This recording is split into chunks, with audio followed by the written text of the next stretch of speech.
CPD, and I, CCCAD. We all call it very in short, ICAD. I really want to welcome all of you to this virtual dialogue on Bangladesh expectations from from COP26. We know that from the 31st of October, the COP26 discussions and negotiations will begin. It's an extremely important, I think this COP is a very important and a very crucial COP because we are at a juncture in our planet and our Earth when climate change is now seen as a reality. I think before, when people started talking about climate change way back and in the 80s, but more so it gained momentum in the 1992 in the Earth Summit, most people were not taking it seriously at all, and they thought it was just a bunch of people who like to raise issues and alarm about things in general. I think enough scientific evidence has proven that climate change is a reality. Global warming is a reality. And it's not just going to affect the poorer countries or countries lying in the lower zone, like near the sea level, like Bangladesh or Maldives or any of the islands. It's going to affect everybody, whichever hemisphere you live in, whichever east or west or wherever you live in. It's really going to change the whole system of the earth. And if you want the earth to survive, I think this is not imperative, and it is a very crucial and a very pressing need for discussion. So when we talk about development, when we talk about progress, when we talk about people's empowerment, when we talk about poverty reduction, when we talk about the sustainable development goals, I think underlying all our discussions, the impact of what we are doing and what is happening regarding climate change in any sector is something that has to be taken into account. I would like to just add a few words here that while we are talking mainly on when we talk and discuss and have our negotiations during the COP26, we are talking of a global scenario and who are the main emitters and what should be done to reduce emissions. But I would also like to emphasize here, since we are talking in Bangladesh, that within Bangladesh, we also have to be careful that even if we are not emitting globally, we should not be taking up projects that actually exacerbate the effects of climate change by taking wrong projects which have a wrong impact and which actually create an even more unequal and more destructive system within our ecosystems, because everything within our ecosystems will affect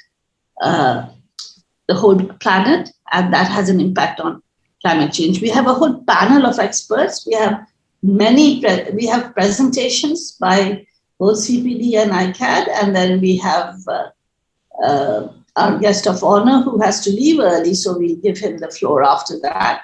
And then we have comments by really, I think, the who's who of in Bangladesh from different sectors. We also have, we hope, space for open floor discussion, and we are very happy to have both our guest of honor, His Excellency Mr. Charles Whiteley, the Ambassador, Head of Delegation of the European Union to Bangladesh. And as a special guest, we have Mr. Muhammad Abul Kalam Azad, who's a Special Envoy Climate Vulnerable Forum Presidency of Bangladesh. And then we have, of course, our very esteemed chair, our respected chair, Professor Raman Soban, who will close the session. So I will just, without much ado, ask for Dr. Famida Khatun to go first with the presentation that she has prepared. Thank you. Thank you, Kushyapa. Thank you very much. Once again, on behalf of CPD and ICAD, I would like to welcome you to this very important session on COP26. So, as you have heard, there are so many distinguished speakers and guests in this session, and also a lot of important participants I can see. Thank you very much. I will make a presentation. We have a joint presentation, me and Dr. Mizan of ICAD. We have prepared this presentation. So I will start, and after a few slides, I will hand over to Dr. Mizan, but the slides will go on. So Mizan bhai, you can just carry on where I stop. From there, you can continue. Yes, sure. Let me try the share.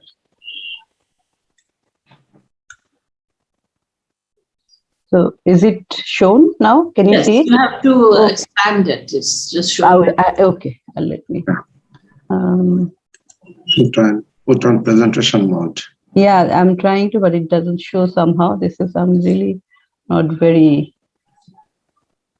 Somehow the presentation mode is not. Go to the slideshow. Will that show that? Yeah, that's what I was trying to see, but the slideshow somehow is not being. Top row, the slideshow is there, but your presentation is in the home. So. What I can can you just show this? Then it will be better. Yes, madam. Yeah, so you show it. You carry on. I'll my share because just it doesn't. I can see. Yeah.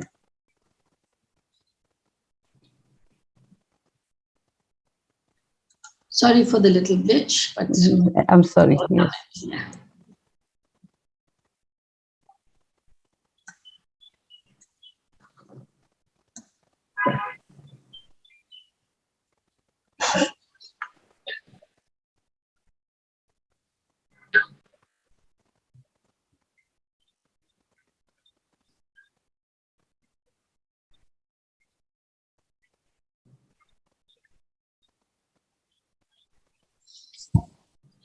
Madam, can you see the slides now?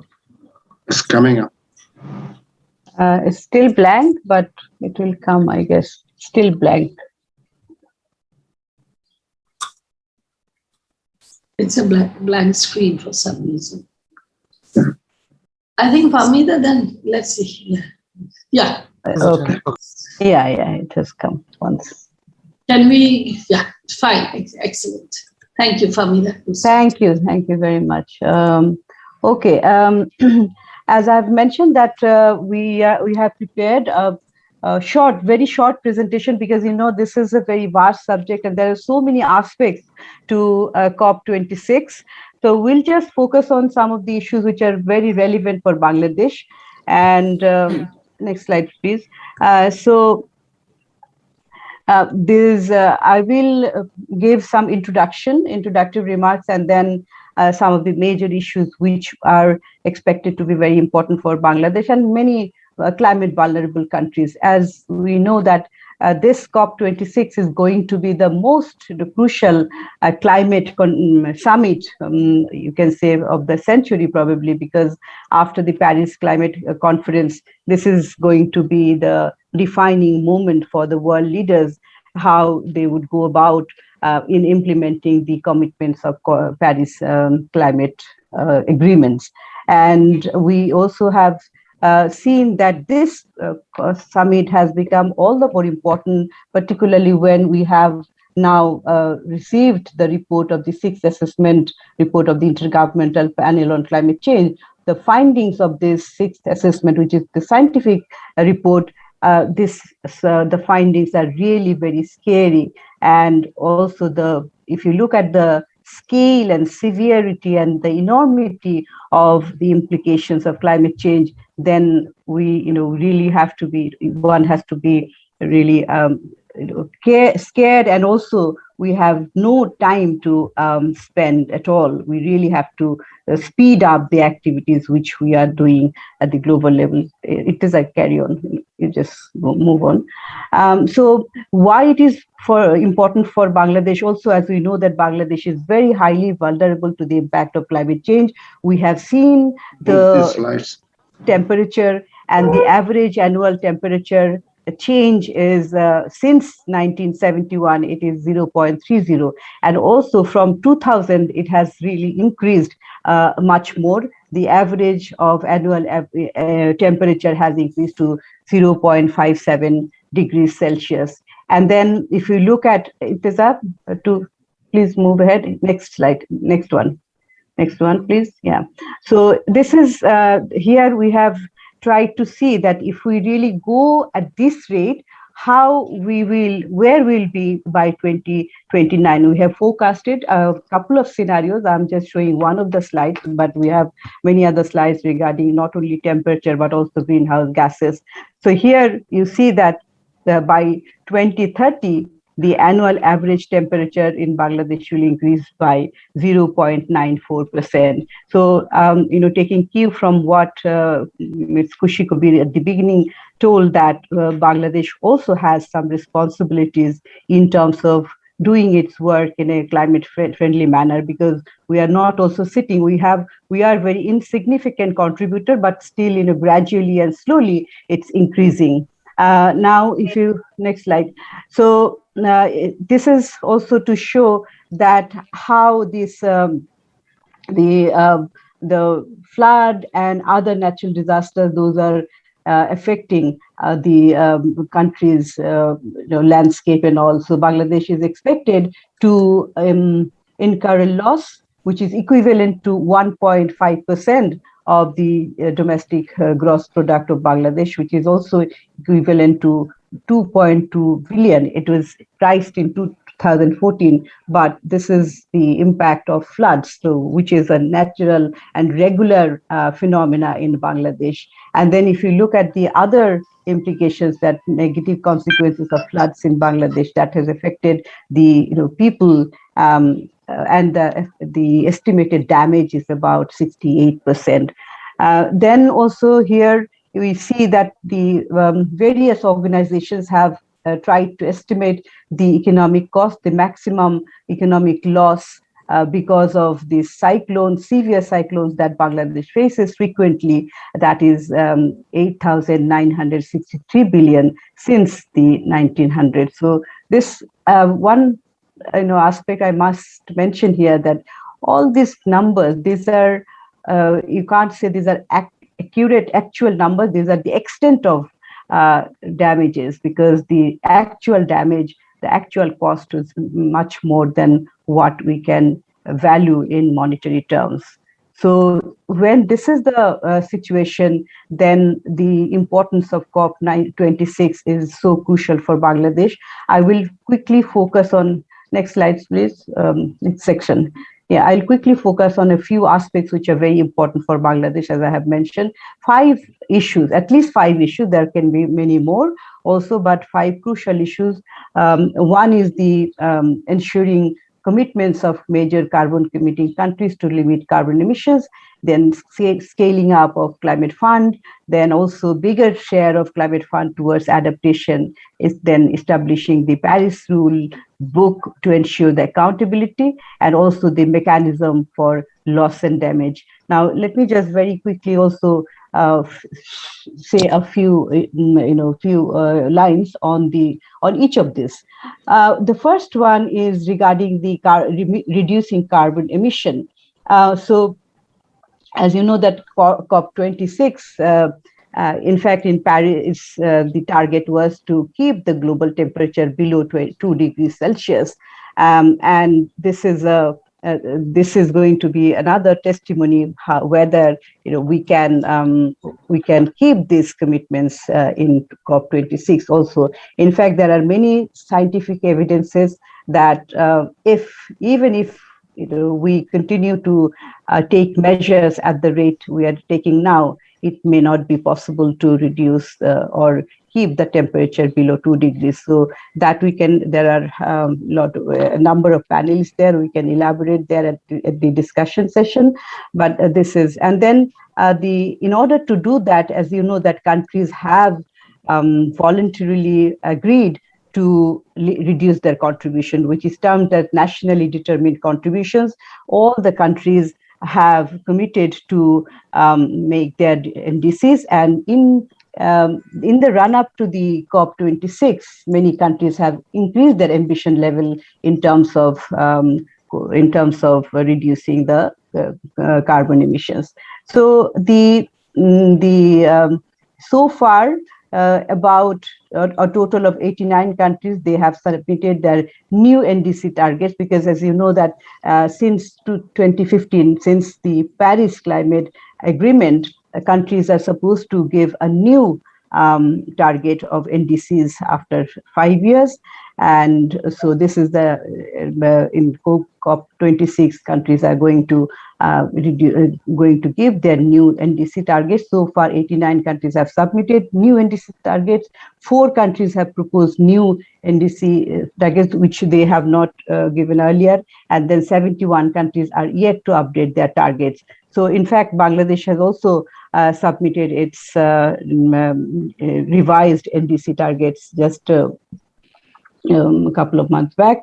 And then if you look at some of the countries' ambitious higher commitments, some of the important countries are larger emitting countries. They have increased their ambition level. USA has committed to cut their greenhouse gas emission by at least 50 to 52% by 2030 from the 2005 levels. EU has committed to reduce GHG at least by 55% by 2030. Then UK has pledged to reduce by 75% by 2030. Japan by 46% in 2030. Canada 40 to 45%. China also it's repeated its commitment to achieve carbon neutrality by 2060.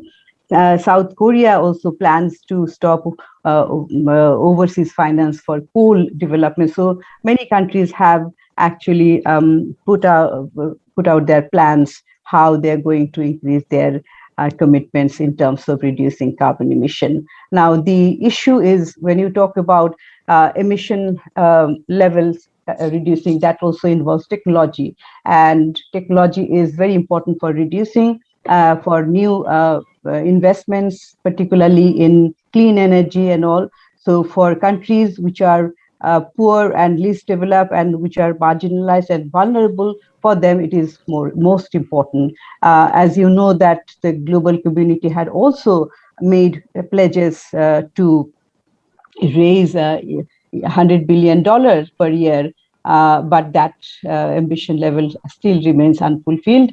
And experts and various climate action groups, they have suggested that at least $500 billion US is required during 20 to 24. In fact, this scale can be much more, but this is a conservative figure. So the other issue is this accessibility of climate finance. That is a challenging task for Bangladesh, because since considerable amount is in the form of loans and non-concessional instrument. Regarding climate finance, it will be elaborated later towards the end by Dr. Mizan, because this is also a very debated subject. When you talk about climate finance, then what is included in climate finance and what is not, that's a big issue. And sometimes we get really confused by the components of climate finance, so that we really have to be really very careful about the components of climate finance. The adaptation issue, which is very important for countries, and all countries has to work together to produce an adaptation communication, which is basically a summary what they're doing and what they are planning to do. And as you know, that Bangladesh has really been doing quite well in terms of adaptation. And for adaptation also, one needs finance. And then coming to the issue of finance, so far, out of that 100 billion, according to OECD estimates, we find that about 78.9 to be precise, billion has been mobilized so far. So we still see a gap. Some countries have made commitment. USA, UK, they have made commitments to increase their contributions. We hope that during COP26, other countries will also come forward to increase their commitments towards climate fund. See, this is also to show this chart to show that how the climate fund is distributed. Traditionally, we have always been arguing that climate fund is biased towards mitigation programs, which are more needed for the developed countries. Countries like Bangladesh, which are the victims of climate change, they need to adapt to the situation or adapt to the risks, and they need more funds for adaptation. But if you look so far, the share of climate fund is this for mitigation about 64% of total climate fund that goes, and the rest is for adaptation. So this chart also shows who is giving how much and in what areas. So again, you can hear the discussion in more details later on. The other issue is the finalization of the Paris rule book, because this is important to for accountability, because so far what has been what the countries are doing and how they're reporting, these are important, and particularly three important issues are important here. One is that guidance, how to facilitate the global stock taking of assistance, assessing the collective progress on the long-term goals. That is, that the goals which have been set by the leaders during Paris Climate Convention, then what kind of commitments they have made and what has been achieved. So global stock taking is very important for assessing the progress which have been made collectively. This is one. The second one is that also the establishment of a 5-year time frame for NDCs. As I have mentioned earlier, that NDCs have to be reviewed and renewed every 5 years. Some countries have been suggesting for a 10-year period, but that is too long. So the 5-year is better in order to see the progress, and the progress can be tracked quite often, more often, and then accordingly we can take measures. So that's the second issue. The third issue is the finalization of Article 6 of Paris Agreement, which is the base rule of carbon markets, so that financial support for adaptation is available, and also the human rights are safeguarded. These three important issues in the Paris rule book has to be really finalized during this COP26. The other last issue is that, last but not the least, but very important, is the issue of loss and damage issue. Because this is still a quite debatable issue. The demand has been coming from the developing countries, but developed countries are still resisting.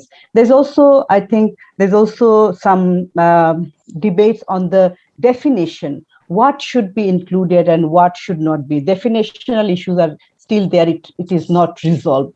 But it's time to, the sooner we do that, the faster we can claim our losses, the compensation for the loss and damage that have been done by the actions of countries which are emitting more, which are harming the environment. So this issue, I think Dr. Salim Ul Haq is here. He has been pursuing quite loudly on this, and then we are hoping that this will come to the. It has not part of the COP26 as yet, but a momentum has been created, and we hope that this will be considered in the near future. And as you remember that in COP19 in 2013, at the Warsaw International Mechanism, this was the mechanism which is the foundation or basic of addressing the issue of loss and damage, because as we are saying that the vulnerable countries, they are not responsible for emitting or responsible for the impact of climate change, but they are at the end of the receiving at the receiving end, and they are suffering. So for their intergenerational equity, this compensation has to be made by the countries. So I think I will stop here, and there are a couple of more slides which deals with the other issues in more details, particularly the climate finance issues, its legal institutional framework, its position, and then transparency and accountability, all these issues that will be dealt by Dr. Mizan. So Dr. Mizan, over to you, please. Yeah, thank you, Dr. Fahmida, for making an excellent presentation, which also touched upon some of the climate finance issues. I will go quick to leave time for open discussion. So in this slide, you can see the legal and institutional framework. We all know that the developed countries have agreed the obligated provisions under the climate regime in the sense of convention and the Paris Agreement, that they will provide support to developing countries for mitigation and adaptation. As Fahmid has mentioned, there is still no dedicated financing for the third agenda that will take loss and damage. So, and there are also institutional frameworks, of which this GCF, Green Climate Fund, is now the most prominent organization funding, and we have GEF, Global Environmental Facility, which also administers some of the funds. There is a specifically dedicated fund for the LDCs, which is called LDC Fund, and Adaptation Fund, which used to be capitalized on the emission levy, 2%. But under Article 6 of the Paris Agreement, still the rule book has not been agreed upon, but we are expecting that COP26 will agree to that, and we will have a full rule book for the whole Paris Agreement. Next slide, Itaza. So about transparency and accountability, which is very, very important, both for developed and developing countries. So under Article 13, we have agreed to establish an enhanced transparency framework, what we call ETF, for both action and support. And this is for both developed and developing countries. But there is the caveat that here you can see the industrial countries shall provide support for capacity building and transparency in the global south, but for other capacity building financing, there is the recommendatory language like should. And a mechanism has been established called CBIT, Capacity Building Initiative for Transparency.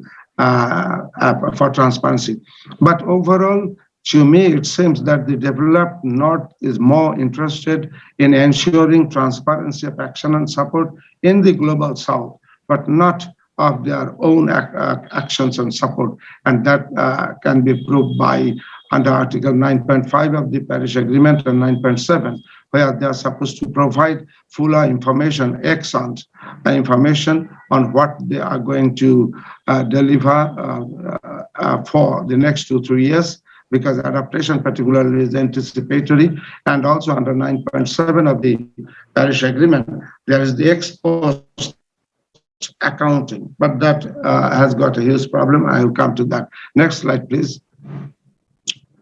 Okay. So now status of climate finance, just very, very quick. European Union last year has contributed, including UK, about more than $23 billion. But without the UK, they have contributed almost 22 billion euro. And the European Union as a body, as a group, is the largest contributor to as climate finance. But here is a caveat. Dr. Fahmid has mentioned about $79 billion. But this is kind of significantly repackaged ODA and double or triple counting, because we believe Oxfam makes a shadow climate finance report every year. And that report deflates this $79 billion down to 3 times. And they come up with a figure, came up with a figure that net climate finance is about $19 to $22 billion. So we can see there is a huge gulf between the claimed delivery and actual receipt on the ground. But here are some few issues. For example, mitigation adaptation ratio is still not improving because it's 80-20. And my main argument is, on which I have published articles, that adaptation is viewed from a very narrow neoclassical economic perspective, that as if it doesn't bring in global benefit, it only brings in local and national benefit. So the outer global north doesn't bother that much about. That is the root cause of poverty in adaptation finance. Then there is the loan versus grant ratio. It's 80-20. grant part is only 20%. This is kind of an injustice. Even for the LDC countries, it is about 66% loan and 34% grant. And this is creating a kind of new climate debt trap, what I'm calling. And then adaptation is anticipatory in nature. So private sector financing doesn't fit for adaptation in the sense that private sector cannot kind of predict their expected delivery. So we need international public climate finance, particularly for adaptation. For mitigation, private sector is very good. They must be the prime mover. Okay, and CVF, you all know these numbers. CVF has come up with the figure of $500 billion starting from 21 to 24. This is a pledged amount by the global north of $100 billion each year. But the South African minister in July ministerial in London has come up with this figure based on some calculations that every year from 2025, where we have to have a new floor based on $100 billion, about $750 billion a year, starting from 2025.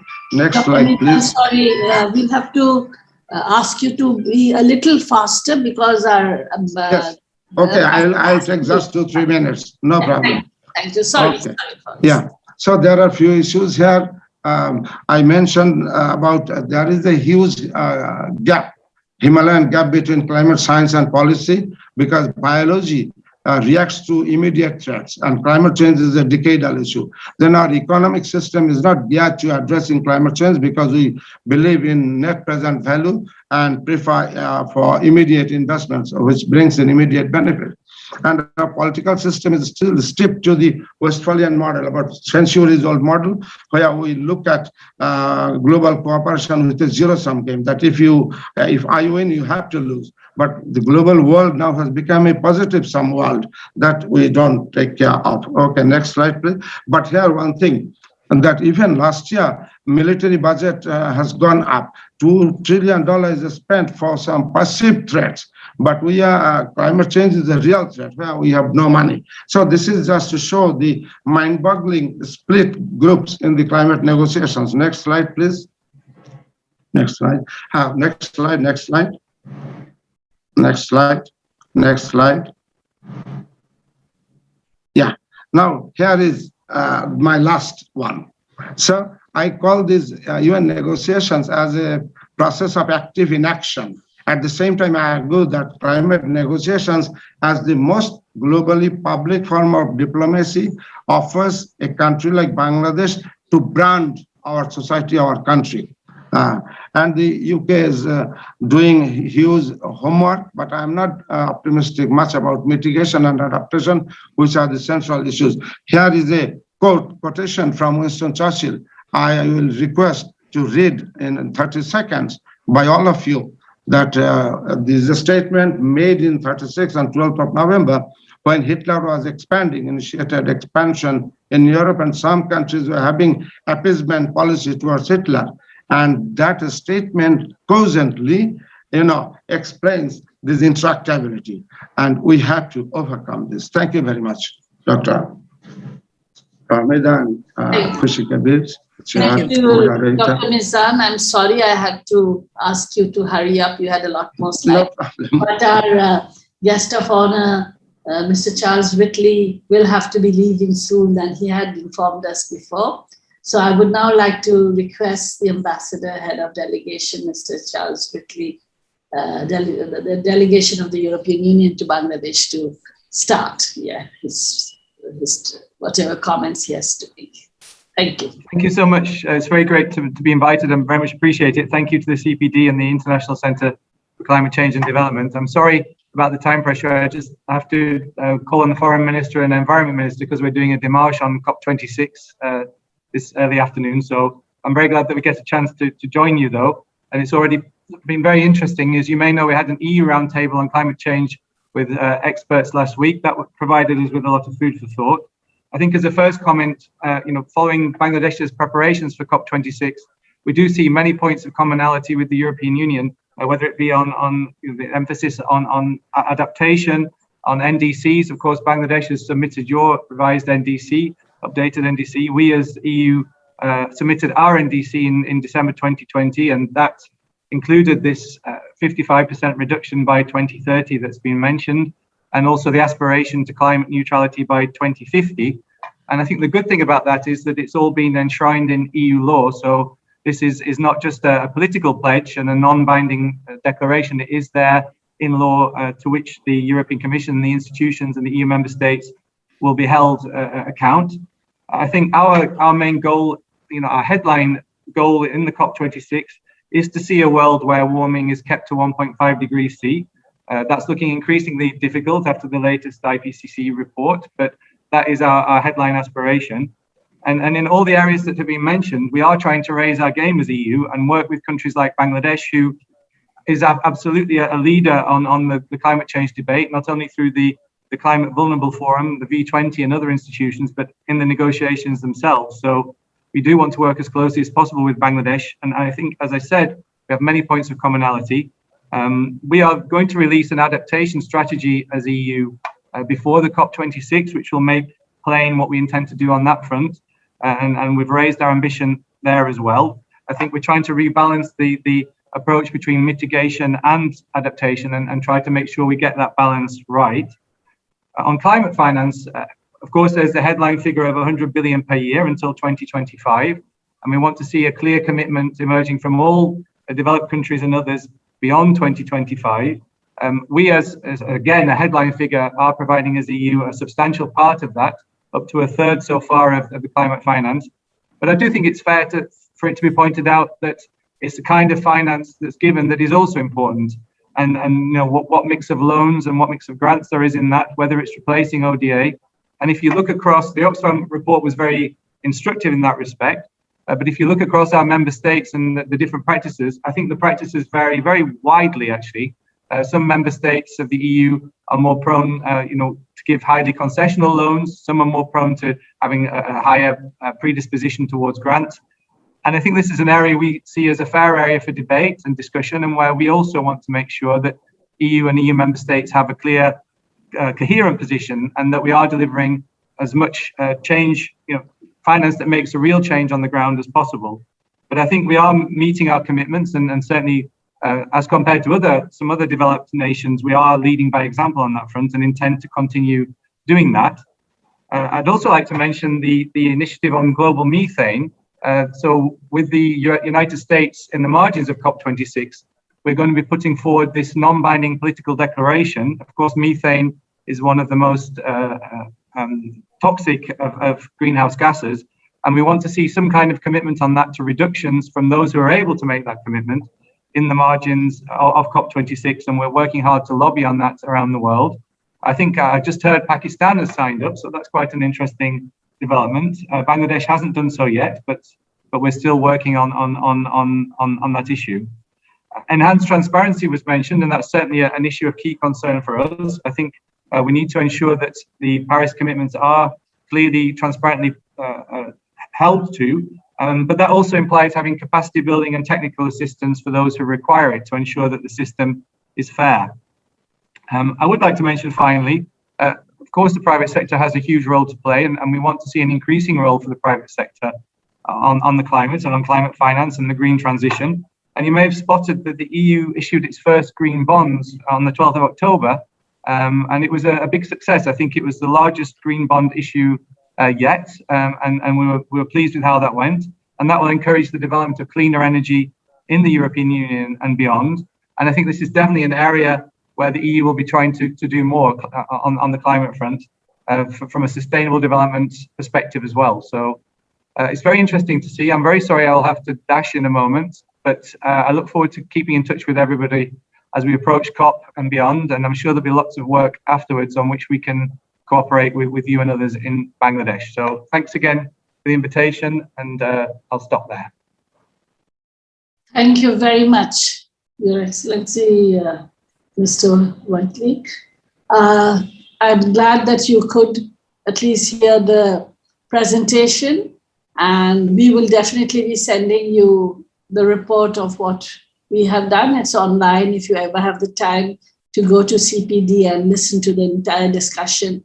It would be useful as the ambassador to try and influence, I mean, you're in Bangladesh, but influence that the EU position is taking into account what countries like Bangladesh are thinking and talking about. So thank you very much for being with us. And I hope you can stay for a few more minutes and listen to one or two others before you leave. I would now like to call Mr. Mohammad Ziaul Haq. Before that, we've just been informed that Dr. Atiq is not feeling too well. We will wish him speedy recovery. And now I would like to invite Mr. Mohammad Ziaul Haq, Director, Dhaka Region, Department of Environment, Ministry of Environment, Forests and Climate Change, Government of Bangladesh, to say a few words, right? Mr. Ziaul Haq. Thank you. Thank you, highly respected Kushikobi Appa, and good morning, colleagues. I have seen highly respectable and renowned personalities are present here. So let me kindly, sincerely appreciate to them for their presence. At the same time, I would like to convey my sincere gratitude to the TPD and the ICAD for organizing this very important dialogue before COP26. And in fact, from the government of Bangladesh, I would like to point out some of the key elements that Bangladesh has been expecting from COP26 over the years, particularly since last year and this year. And in fact, as we all know, after IPCC 6th assessment report, that it is very clear that we are not on track. The world is not on track, and we are heading towards a tipping point of climate catastrophe. So this is very clear, loud and clear. That's why the COP26 presidency, incoming presidency, as well as the partner presidency, Italy, they have been working very hard to convince the delegates, the country parties for actually addressing these issues in a religious manner.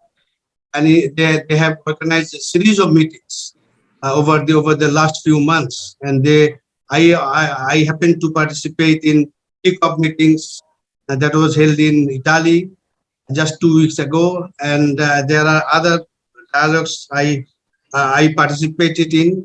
So the point is that actually this COP26 actually focusing on 3-4 issues critically in an effective manner. One is how to keep the 1.5 degree global goal alive. And number 2 is, as we have been discussing, on how to ensure that the $100 billion is achieved, mobilized and distributed, allocated to the developing countries, and how this $100 billion each year from 2020 through to 2025 can be delivered. So this issue is very important.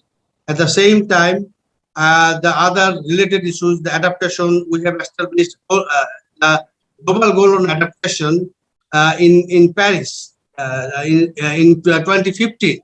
Now it is high time to operationalize this global goal on adaptation. What does it mean by the global goal on adaptation?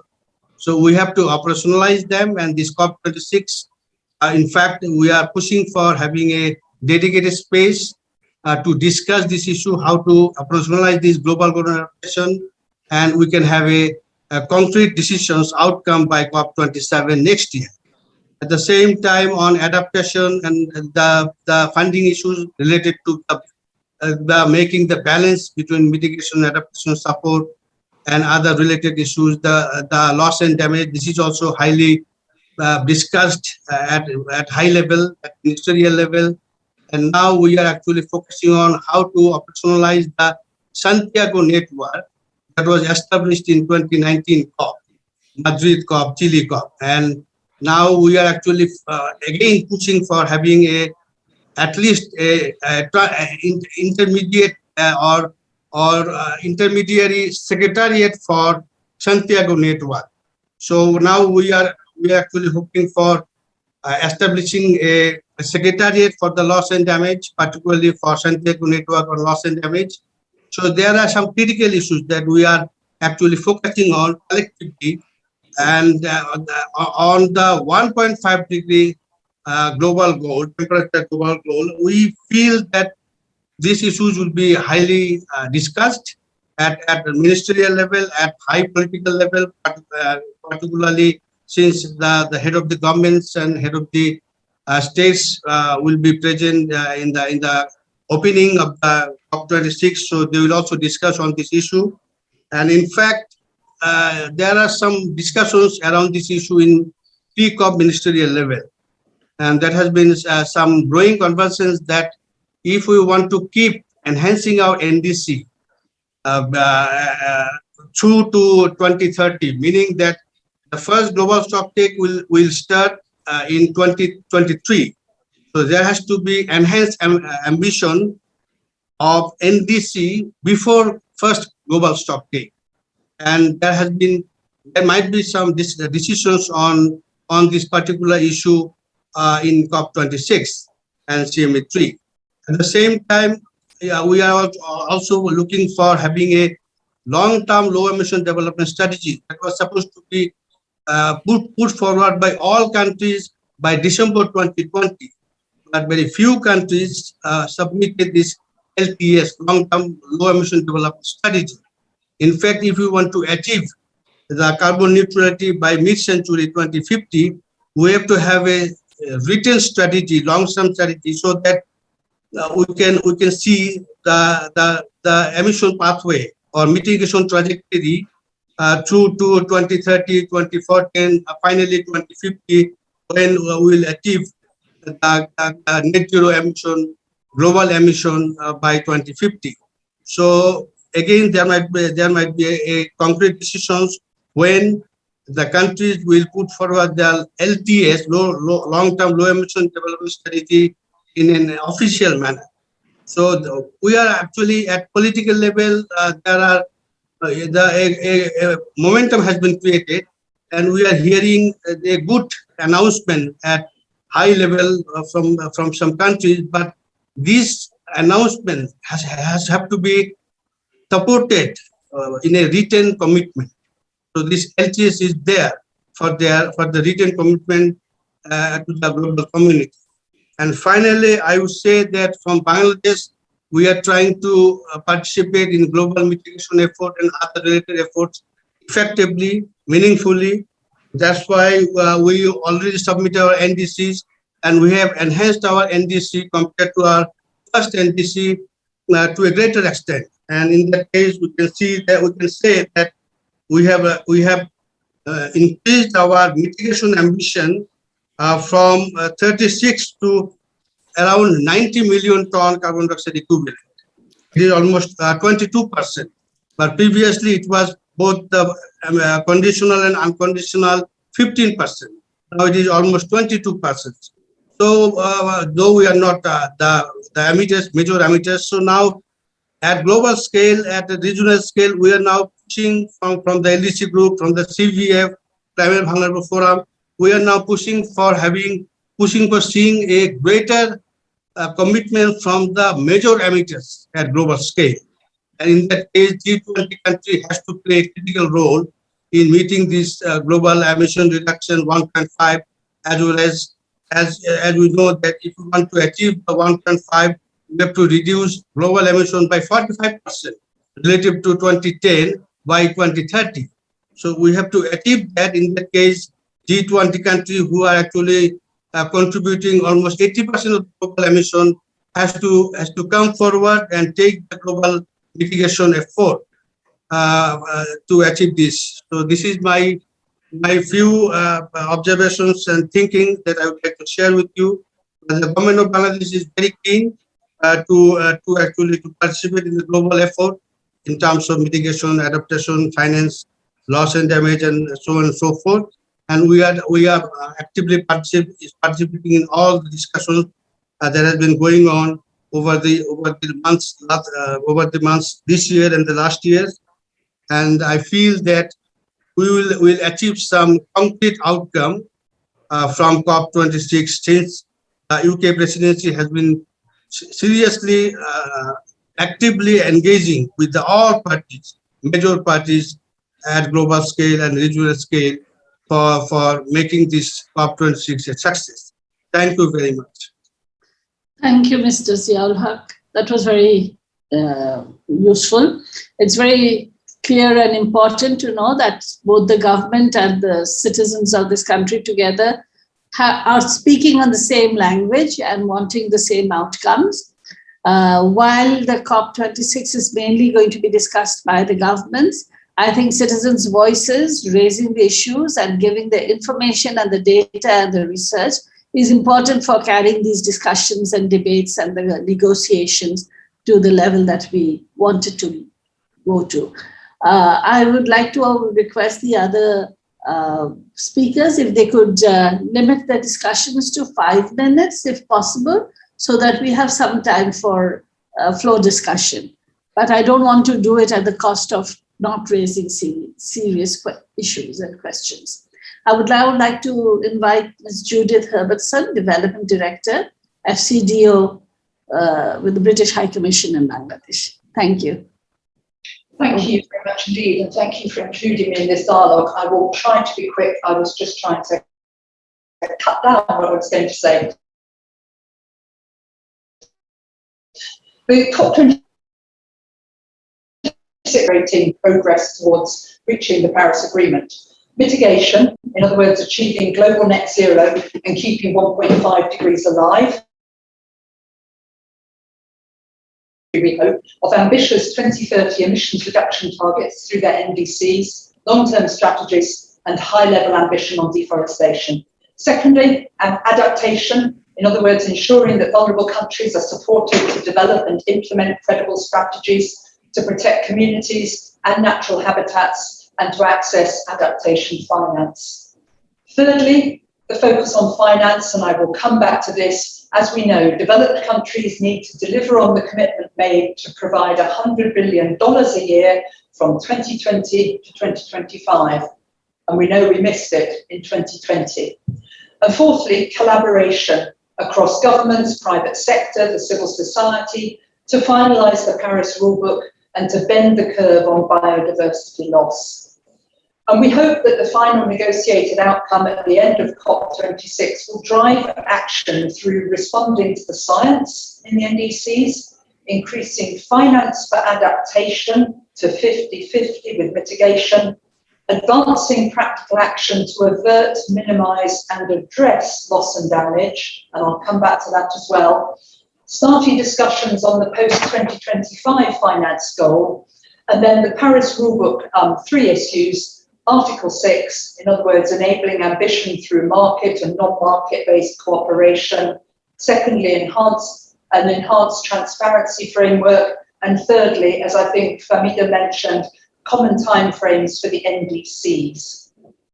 So very briefly, I'm sure you all know this, but the structure of COP26 will start with 2 days of World Leaders Summit, followed by a series of thematic days. The Finance Day will focus on the 100 billion, including more on adaptation and support for the most vulnerable countries. The Energy Day will focus on scaling up clean power generation, committing to exit pathways from coal and no new coal power plants, particularly relevant here in Bangladesh, and no new international finance for coal, and supporting a just transition to renewables. A Nature and Land Use Day, focusing on sustainable agricultural development, trade, climate and forests, as well as new partnerships and investment in nature and land use. An important one on adaptation, loss and damage, focusing on increasing political and financial commitments to adaptation, including through the communication statements and more adaptation finance. There's a theme here.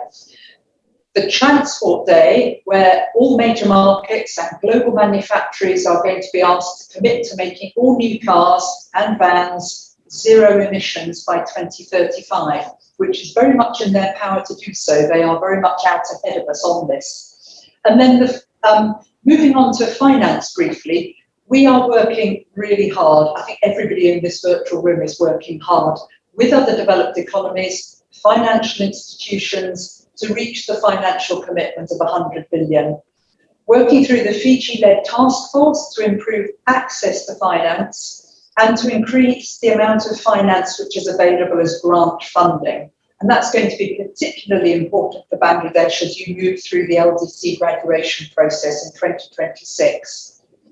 We know a gap remains. In 2018, we actually mobilized 78.9 billion, but we've had the pandemic since, and we know that economies have been badly knocked by this. So we have an even steeper road ahead of us. We're going to need financial institutions such as development banks and also the private sector to step up on financing in terms of support to adaptation, businesses, banks, MSMEs to stimulate a green growth pathway and support that transition to renewable energy. Currently, private investment is almost absent from adaptation. Despite their immense potential, nature-based solutions currently receive less than 3% of total global climate finance. And public money is just not going to be adequate. So we need governments to work with the private sector and with philanthropic organizations to deploy all the levers they have available to shift the incentives to pivot towards more sustainable financing. Moving on briefly to loss and damage, we recognize that adaptation has limits. And once those are passed, countries will experience loss and damage. And many of you, I'm sure, are thinking we're already at that stage or already have been. We recognize that loss and damage is very, very important for climate vulnerable countries, including Bangladesh, and that this is about climate justice, largely due to the enormously high increase in global emissions, largely attributable to developed countries. There's been plenty of discussion about loss and damage through the UNFCCC, the Warsaw International Mechanism, and its inclusion in Article 8. But there's been much less done to support countries facing the day-to-day destruction caused by human-induced climate change. So the UK is very sincerely committed to doing more at and following COP26 to avert, minimise and address loss and damage. Agreeing the structure and the form of the Santiago network will be vital, and we will work very hard to get that network operating. On the Adaptation Loss and Damage Day, that will be a crucial focus for bringing together experts to focus on better understanding what it means and what needs to be done to tackle it. I'm sure you were hoping to hear more concrete commitments from me. There is more to come, but we're still on a journey. We know that progress has been made. Various others have already talked about the numbers of NDCs, about the long-term strategies. At the US Leaders Summit in April, we saw ambitious new NDCs announced in the US, Japan, and Canada. And this means that all the G7 countries, who are responsible for almost half of global GDP, have now committed to deep cuts in their emissions. And around 61% of global emissions and 68% of global GDP are now covered by net zero commitments. But there is further to go. We know that. Gaps remain, as shown in the NDC synthesis report recently published by the UNFCCC. And we need the net zero commitments to be backed up by long-term strategies submitted to the UNFCCC to demonstrate credibility, plans, and implementation. In terms of finance, I think everybody knows that the UK has already made a commitment to double our international climate finance to £11.6 billion from 2021 to 25, and we're waiting to see what other developed countries will commit to. So in summary, we need significant action before 2030, and we need these commitments coming at COP26, real commitments with plans to keep 1.5 degrees alive. Ambitious NDCs, aligned long-term strategies with a pathway to net zero, an adaptation communication that explains how that is going to happen. And we need developed countries to step up to meet the commitment on the 100 billion. Bangladesh is going to play a hugely significant role. I'm not just saying that because I'm sitting here in Dhaka, on its own behalf and also as the chair of the Climate Vulnerable Forum. And I'm delighted to see the way things are evolving, both plans, commitments, but also the invitations coming out of our COP unit to multiple parts of the Bangladesh government to attend different days, to speak at different days. We know it's existential, we know it's deeply personal for Bangladesh, and the British High Commission here will continue to work with you to support you wherever we can. Thank you very much.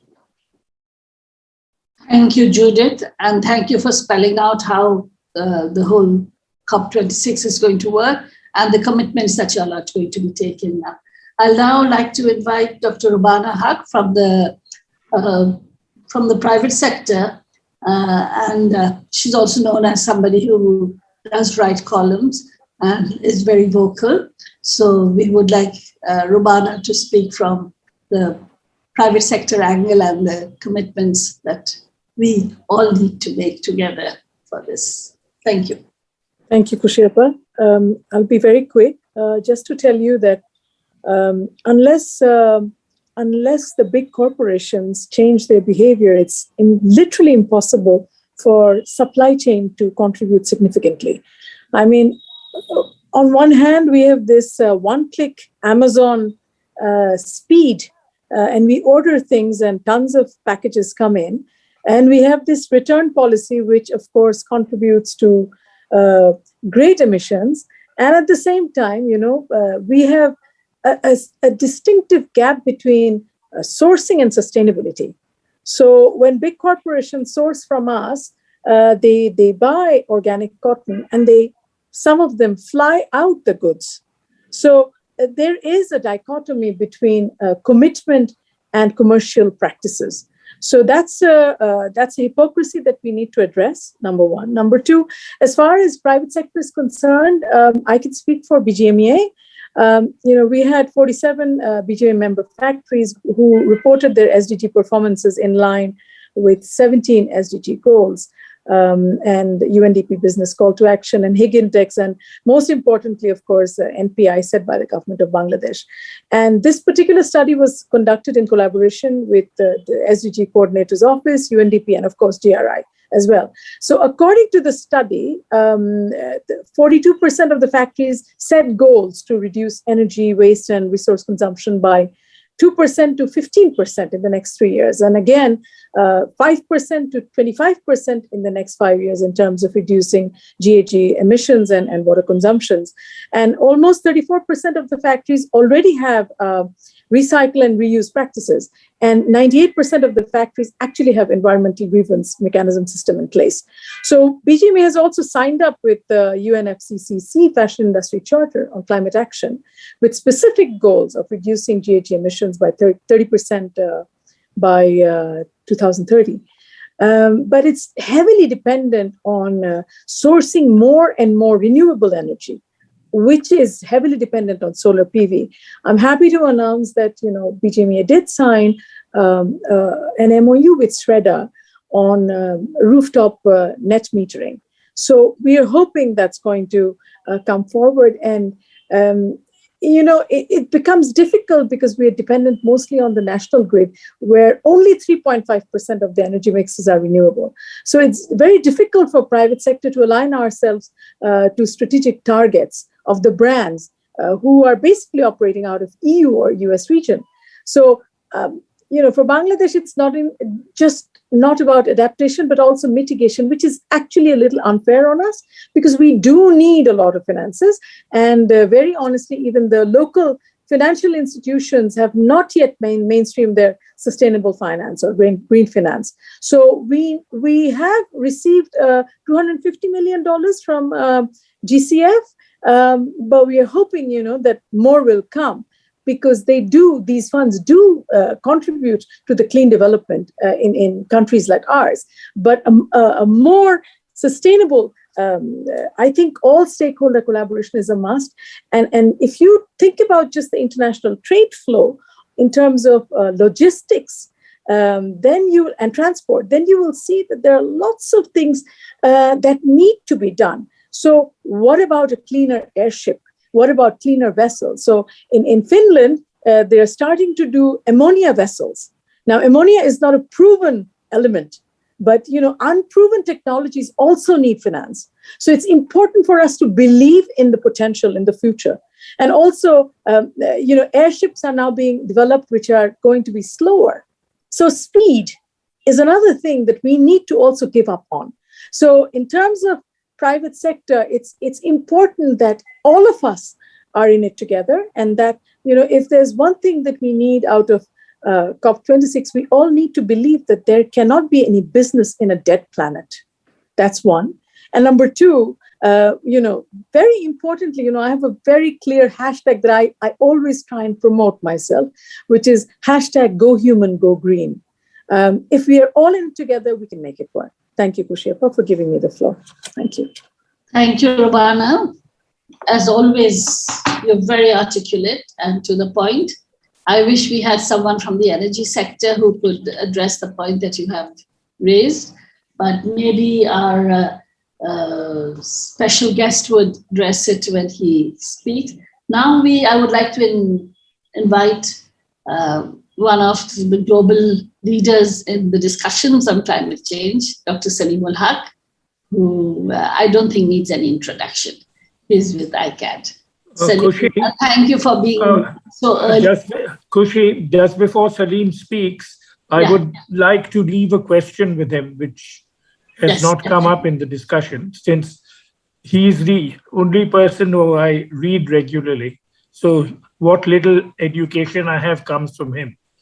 Now, the question I wanted to leave is that I see that the COP discussions about funding for both adaptation and mitigation are all done in aggregates.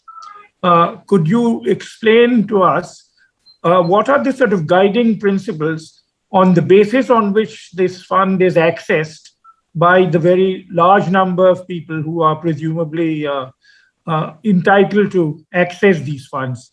And I suppose this could also be extended to Mrs. Herbertson, that on what principle do they then Bangladesh from the UK for that matter? So the big numbers are okay, but presumably the operational issue is who and on what circumstances you get it and how effectively we actually utilize these funds. So you know all about this, so I thought I would put this on your table while you make your comments. Salim, given that, I'll let you explain the time limit. I understand. Khushi, thank you very much. And let me also extend on behalf of my center, thanks for everybody for joining us here today, and to CPT for jointly organizing it with us. Let me begin my remarks by giving you a little bit of my own personal history in the COP process. I'm one of the few people who's been to all 25 COPs so far. There's only a handful of us left. And I should point out that I don't go as a negotiator. The government of Bangladesh negotiate on behalf of Bangladesh. I go as an observer, but I do have a role in the negotiations as an advisor to the least developed countries group, which I helped set up many years ago. It's currently chaired by Bhutan. So I advise them on issues related to adaptation and loss and damage.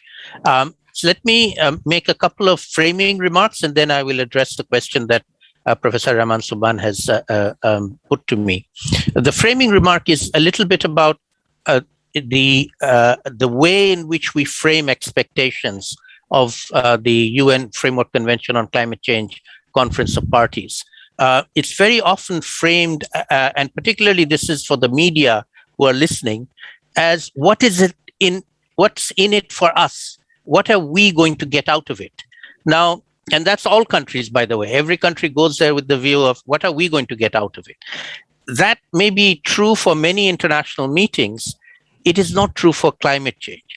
Climate change is not what we as a country are going to get, but what the global leaders are going to agree to do to leave behind either a livable planet for their children or an unlivable planet for their children. It's a collective responsibility of a global problem. And therefore, the question we need to be thinking is what is going to be our contribution to that global solution? And Bangladesh has a very big role to play in making that contribution. And I would say one of the big ways in which we can do that, we've already heard that Bangladesh this year will be representing not just Bangladesh, but it will be representing nearly 50 of the most vulnerable countries under the Climate Vulnerable Forum arrangement. And we have the Special Envoy, Mr. Abul Kalam Azad, with us here today to talk about that. So that's a very high-level opportunity for the Prime Minister, who will be going herself, I hope, and the delegation on behalf of the Climate Vulnerable Forum countries. And so the other point I would like to make about this issue of expectations is, again, not to expect things only from governments. Governments are the ones who are going to negotiate an agreement, but the governments are not the only ones who are going to deliver it. And we just heard from Rubana, private sector has a huge role. In fact, I would say private sector has an even bigger role than the governments to deliver on what we want to do to tackle climate change. And so we need to be thinking in a whole of society approach. And I'm very proud to see Bangladesh does have a whole of society approach. This very webinar we're having right now touches many different sectors of society, all of us thinking about what we need to do and how to take that forward.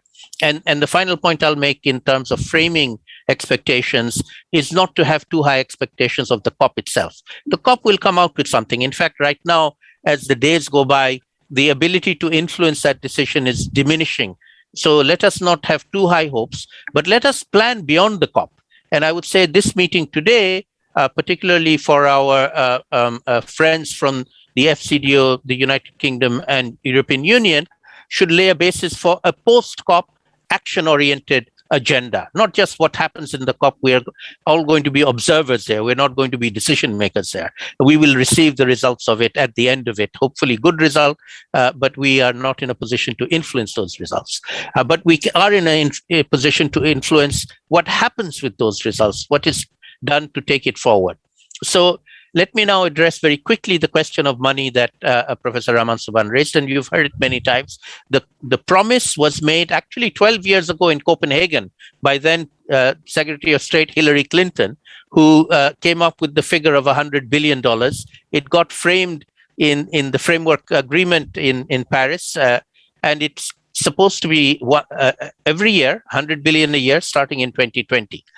The 100 billion is a figure out of thin air. There was no calculation of how much is needed and how much is going to go to any different country. It's just a round figure that was produced out of thin air to sort of sound big, sound interesting, sound good, and it performed that function quite well. Round figure, 100 billion a year, which incidentally is roughly the same as development assistance annually. So 100 billion climate, 100 billion development assistance. Supposed to have been new and additional. So it's supposed to have added up to 200 billion. But as we just heard, it doesn't add up because even the UK is double their climate finance, but they reduced their development assistance. So they are really taking from Paul to pay Peter this money. The second question is, how did they allocate it amongst themselves? They didn't. Every country, every developed country just decided for themselves, this is going to be my contribution to the 100 billion, and the rest of the 100 billion is going to come from the others. And recently, even, the United States of America, President Joe Biden doubled the US contribution, and it still doesn't come to 100 billion. And it doesn't come anywhere near any objective estimate of what the US contribution should be to 100 billion. Scientific estimates make the US contribution at least 3 times what Biden has committed. So, there is no objective criteria of how much each country has to give to the 100 billion, which is why they failed to reach 100. Even now, they're desperately going around trying to reach 100 billion, and they still have not reached that figure. It's amazing. It's just amusing. And in fact, in my view, it's actually a measure of bad faith. I don't think they ever intended to fulfill that obligation. And, they can prove me wrong, but I can see the evidence saying that they were not prepared to fulfill that. They just gave it as a promise to buy us off at the time and keep us quiet. And we shouldn't accept that kind of thing anymore. The final thing about how they send the money or use the money, extremely dependent on each country. The UK decides for itself how much they're going to give for adaptation, how much for mitigation, who are they going to give it to, the FCDO or the World Bank or the ADB, and they decide which countries they're going to give it to. Bangladesh gets some, other countries get some. Usually, the ex-colonial powers give to their ex-colonies. The The FCDO gives to the English-speaking world, the Commonwealth. The French give it to the French-speaking colonies. This is a traditional pattern of development assistance we've seen playing out in the climate change finance arena as well. One of the big things that we have asked for, we, the developing countries and vulnerable countries, was 50% going for adaptation. That hasn't happened at all. Each country could have decided on its own to give 50% mitigation, 50% adaptation. None of them did that. Some of them just gave 100% mitigation. One of the reasons why that happens is mitigation allows loan giving to get money back, because mitigation for renewable energy has an income stream from which loans can be repaid. Adaptation, particularly for poor people in poor countries to adapt to floods or cyclones, does not have an income stream to return. This is just risk mitigation. And so they have to be as grants. They cannot be loans. Nobody's going to give a loan or even take a loan to adapt. And that's why only 20% of the funds that have come so far have come for adaptation as grants. 80% have come for mitigation as loans. They have a preference for giving loans, obviously, because they want their loans repaid. So it's a complicated issue, Raman Bhai, and we have to keep pushing at it. So the demand right now is not just 100 billion a year, but 500 billion over 5 years, including the 2020 100 billion that is missing. And at the same time, we want them to commit 50-50. Every country should say, we will give 50% for adaptation, and this is how we are going to give it. At the moment, none of them do that. And so we want that as a demand. Let us see if we get it. Hopefully we might, because this issue has become a very, very iconic and, make or break issue for COP. Mr. Alok Sharma keeps on repeating that. He still hasn't raised 100 billion, but he keeps telling everybody that if we don't reach 100 billion, everything is lost. There will be no success in COP26. So let's see if that stick works or not. I'll stop there, Khushi. Thank you very much. Thank you, Salim, for saying it and laying it out bare just as it is. I'd like to now bring in Mr. Namul Haq, Managing Director, Head of Corporate, Commercial and Institutional Banking, Standard Chartered Bank. We've been talking about financing from the larger, the nation states, the countries, the developed countries. But let's talk about how within our own countries the banking system actually does or can help in this regard. Mr. Namul Haq, over to you. Thank you, Ms. Kabir, for inviting me for the session. So, distinguished guest, I'd just like to give a little bit of framework about the context of what all being said, and then probably I'll give more emphasis on Standard Chartered Bank as international bank. Where are we and what we have committed up to as of today?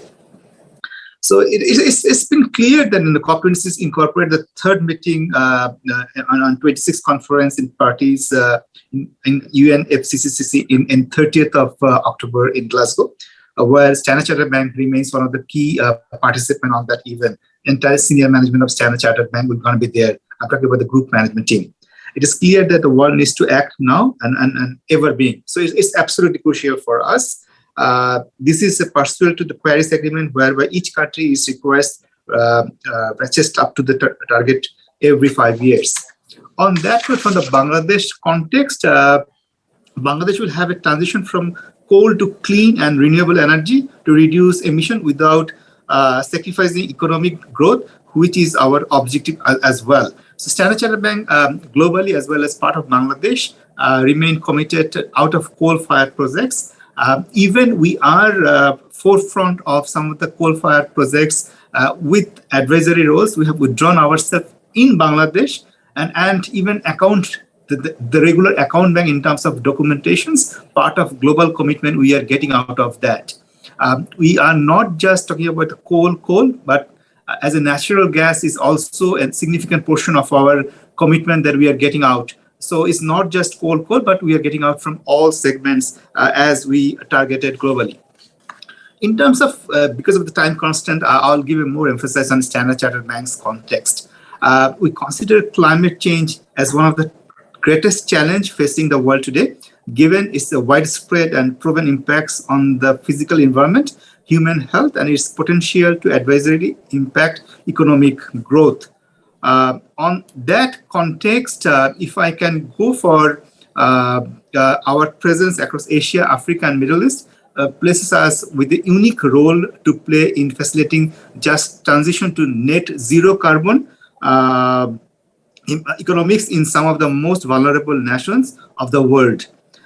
This gives us opportunity to support the net zero transition by engaging with a wide range of stakeholders, including clients, the corporate clients, government, civil society, and academics on the impact of climate change and the way this can be mitigated. We, Standard Chartered Bank, committed to playing our part of contributing to facilitate any lending these dialogues across our markets. We are committed to reaching net zero carbon emission from our operations by 2030 and from financing by 2050. So that's our global footprint, global target as of today. We acknowledge the need to ensure that these objectives are achieved while supporting economic growth and prosperity across societies, thus achieving just transition. We need to maintain a profitable franchise while playing our part reducing carbon emission, as Ruben Appa was mentioning. We recognize our indirect contribution to climate impacts from our suppliers through the goods and services we produce from our suppliers and set our expectations to their suppliers' charter. We all progressively measures, manage, and reduce the emission that arises from our procurement of support of our net zero commitment. If I may just go for our partnership with our clients, we want to support our clients as a world moves towards the net zero economy and helping them build resilience and physical climate risk. Our ability to do this significant given that expertise we have facilitating finance in the location most vulnerable to and least prepared for the climate risk. We expect all clients to have a public strategy to transition their business in line with the goals of Paris Agreement. And we're expecting all clients to report their current greenhouse gas emissions, preferably in line with TCFD. Overall, SCB is playing critical role in zero emissions. We are the lead arranger of countries as a Bangladesh context, first ever local currency green and sustainable bond, which is going to be issued within this month. We played a role of raising fund for the country's first solar power projects, which is Teknaf Solar Tech, and the two of the similar funding is in the offing. The franchise also places focus on sustainable agriculture and financial inclusions through our partners with the microfinance institutions. We are also trying to introduce sustainable trade finance into Bangladesh. So sustainable finance, including environmental issues, is the key focus for us. So in summary, Bangladesh must take an advantage of carbon credit, and SCB could help this agreed agenda because we are part and parcel of global such agreements. It is encouraging that see the perspective plan of 2021 to 41, the 8th five-year plan have been comprehensive strategy for sustainable and blue economy. We shall all collectively ensure its implementations. Graduation to middle income will bring new challenges, and it is time for act now. And I believe private sector has a lot more role to play, and where banks like us can come across much faster in terms of supporting our clients' economies. So let me end here, and I'm happy to address any question that someone asks. Thank you very much, and thank you all for. I think we have some little time for taking in. Has anyone? I just like to ask ICAD and CPD if anyone has sent in any questions in the chat box. If not, then we just open the floor and allow. I see two hands up. We'll give both of them chance. First, Khudakar Ghulam Muazzam and then Vidhan Chandropal. So, yeah. Thank you, Khushi Appa, giving me the floor. I will be very brief. In fact, we understand that from Bangladesh's vulnerability point of view, adaptation should be the main strategy, no doubt of it. And Bangladesh is actually trying to focus on that part. But I think also there is a role Bangladesh could play in the mitigation point of view. and it should be focused in the manner. And though in the NDC, it has raised its targets from 15% to 22%, as we heard from the Department of Environment Director. But I think it could actually be more ambitious and more positive in the sense of reducing the carbon emission point of view. I think from the government point of view, Prime Minister has recently announced to phasing out the coal, which is a very positive initiative, and we appreciate that from the civil society point of view. But I think those coal plants are only a half or less than half of what the coal-based power plants currently in operation or in construction. So we expect that the 10 coal-based power plants which have been said to be phased out, but there are another 13 coal-based power plants which are at different stages of operation and construction. So we expect that if it is possible from the Prime Minister in the COP26 meeting to announce that the rest of the coal-based power plants could be gradually phased out. And if those are which are in operation, if those could be needed some funding, whether some source of funding from the Energy Transition Council could be arranged for the retirement of the rest of the coal-based power plants, that we are actually expecting from the Energy Transition Council to support to Bangladesh.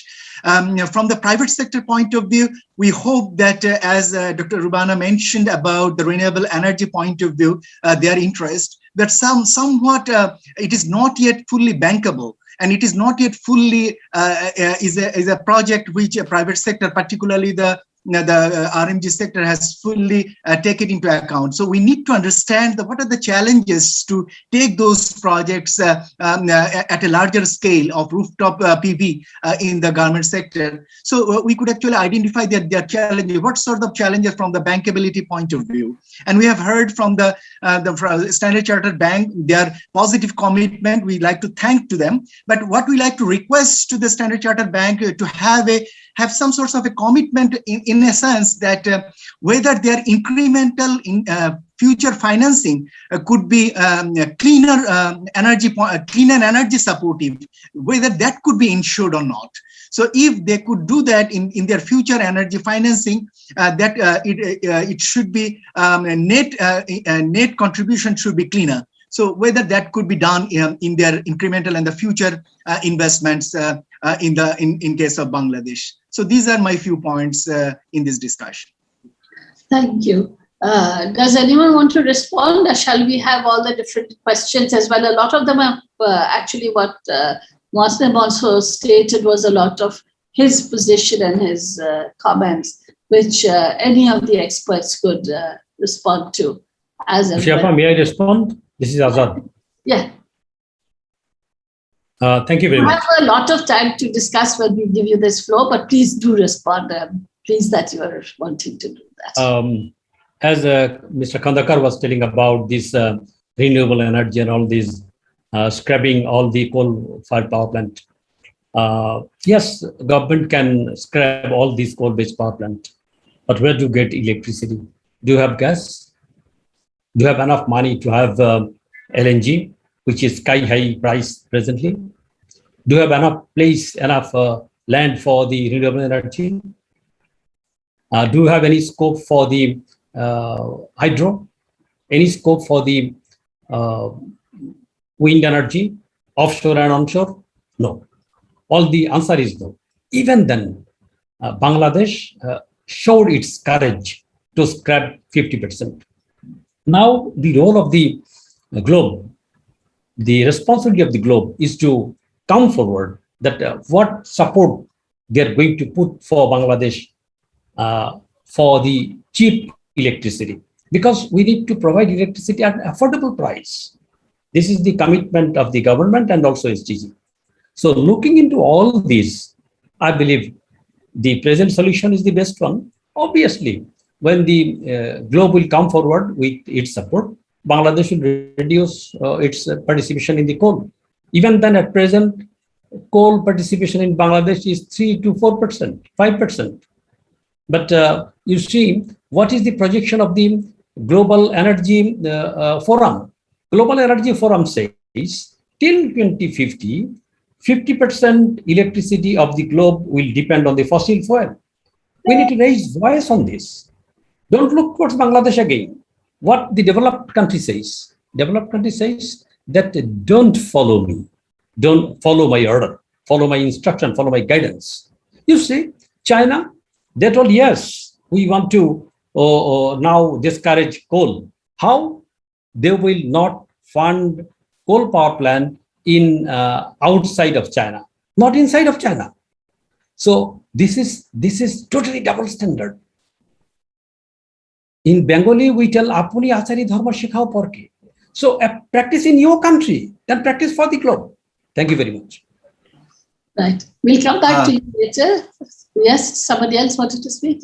Yeah. And if I may respond to Mr. Moazem's question. So, Moazem bhai, from the two contexts of a power sector, that's the most popular pollution factor. One is in heavy fuel, which is an HFO-based projects. Standard Chartered Bank came out of an HFO power projects, which is a significant polluted factor for Bangladesh. I think about 10 to 12%. So we are getting out of that, and only pure market capital. And second one is a coal-based. I think Mr. Azad has clearly identified. I think we are not even 3% of the coal sort of plants. So as an economy where we have put up the plant, it's not that easy for us to exit from coal strategy. As a bank, we have exited, but as a country, probably we need to have a balancing factors. Solar plants, panels in the rooftop is pretty easy to say, but if you look at the way scatteredly the factories are located around the country, each and every rooftop, it has to be a 1 megawatt, 2 megawatt, it's not going to be sustainable. It's not going to be energy efficient until you have a park sort of standard or a solar park or solar area where you have an evacuation line, you can provide that. So 1 megawatt, 2 megawatt going to be too expensive an option to put up a plan for every garments factories or in every factories. So that's going to be my summary comments. I think that's a very good question. I want to intervene. Okay, we have two more hands, but definitely I'll give you a chance. Right, go ahead. Thank you. Just a second. Thank you. Moazem bhai, just to tell you that, we are also under pressure from all the brands. So there are many brands, including, a lot of names who have already started the project. So many of the factories are already in discussion. And I think 2 factories have already started the net metering one. So they're not only just producing for themselves, but they're becoming financially viable by also contributing to the grid, selling it back. So I think I'm sure the industry would be happy to take you through what we are doing right now. I think you'd be satisfied. Thank you. Okay, I think this calls for more discussions and more sessions and seminars later on.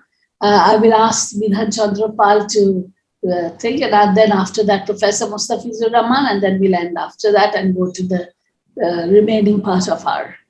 Thank you very much for providing me the opportunity. I would like to pay my respect to today's chair, the honorable discussions of this event, the media representatives.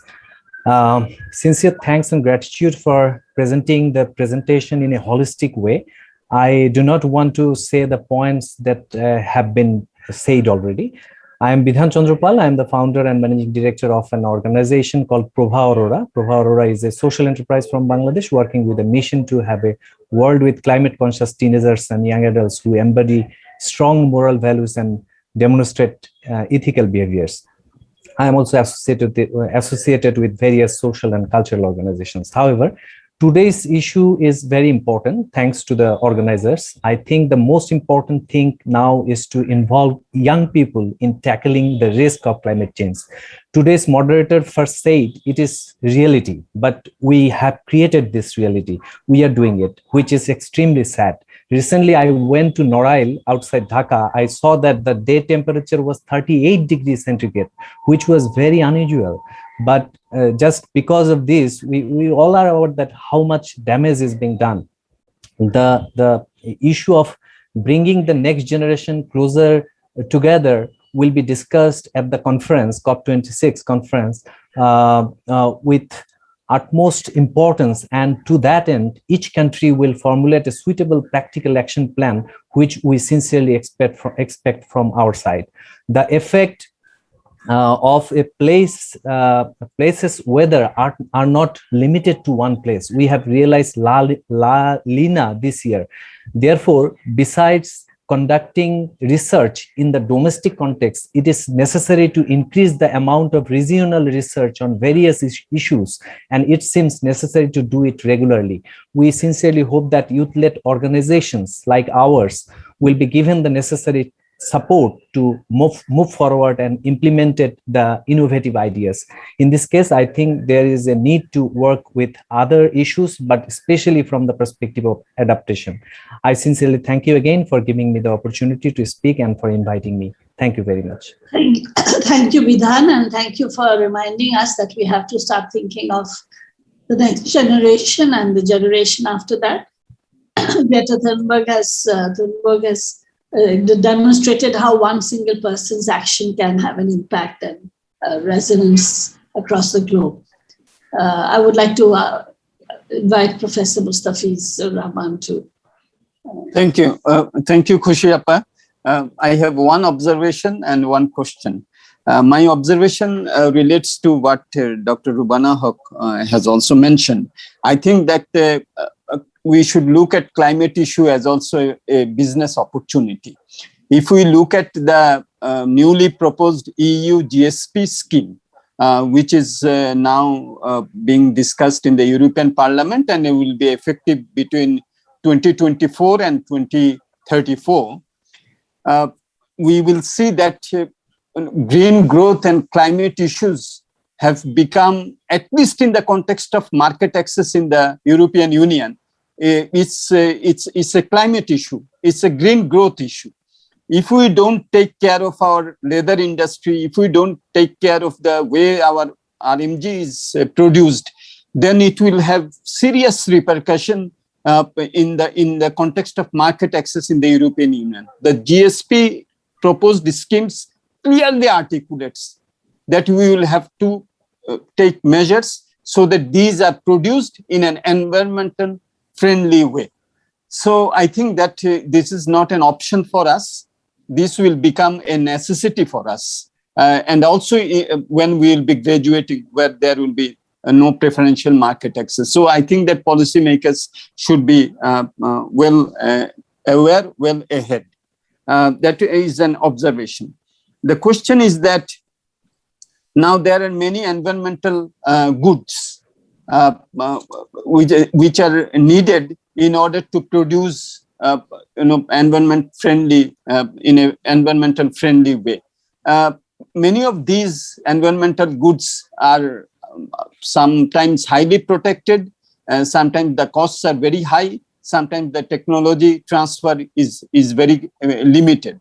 So my question is that whilst we speak of climate friendly policies and practices, the issue of environmental goods and access to environmental goods by countries like ours should also be put on the table so that it is facilitated and the technology transfer take place. Thank you. Thank you. Before I don't know if anyone really wants to respond, or shall we go to continuing with the rest of our program? We do have a time constraint. Continue. So thank you, Chair. I would really like to request the special guest, Mr. Muhammad Abul Kalam Azad, Special Envoy, Climate Vulnerable Forum Presidency of Bangladesh, on whom a lot of us are placing our hope in terms of that he would play a key role in looking after the interests of not just Bangladesh, but countries like Bangladesh in the COP26. I would also like to ask people that to look at the chat box, and Fahad Haidar has raised an important point, and maybe people can just respond to it in the chat box instead of talking on the thing. You should read it. Thank you, Mr. Abdul. Thank you very much. Thank you, Khushiappa. Respected Chair, dear participants and audience, good afternoon from Bangladesh. We heard so many discussions about COP26. What is our expectations? Last year, Bangladesh faced 5 major floods, including the Amphan, which was equal to the cyclone Vola of 1970. German flood, Chinese disaster, heat wave, all are evidence of the very worst type of climate change. Last year, COP26 was supposed to happen, but COVID stopped us doing this. But climate change did not stop. In a much more accelerated way. So why we need to take forward agenda for the COP26 with very pinpointed, specific. Only one agenda for me.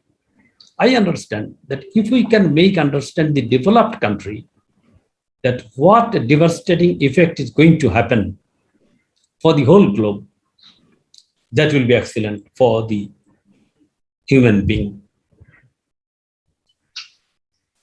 Disaster equally applicable for the developed country, which is for the developing country, climate vulnerable country. All the countries are vulnerable, but obviously they have their much more resources to cope up, which we don't have.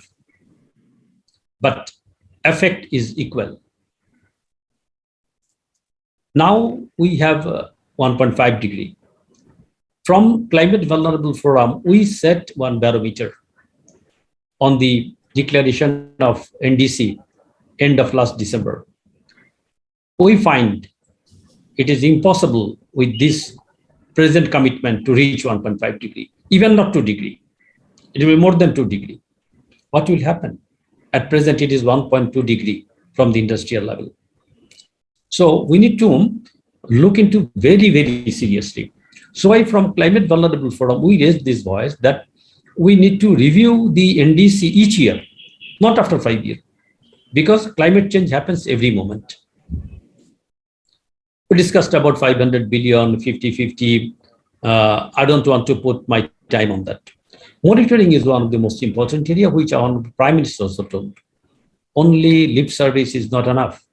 Some countries, they commit, but they withdraw. We used to tell that Paris Agreement is a legally binding agreement. But yes, it is binding for the developing country, not for the developed country.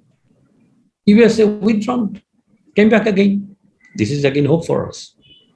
But this should be looked into very carefully so that all the country, they abide by the decision of the Paris Agreement. We need to involve youth more in climate change activities, which are being taken care of, but I think we need to be more careful on this. Collaboration.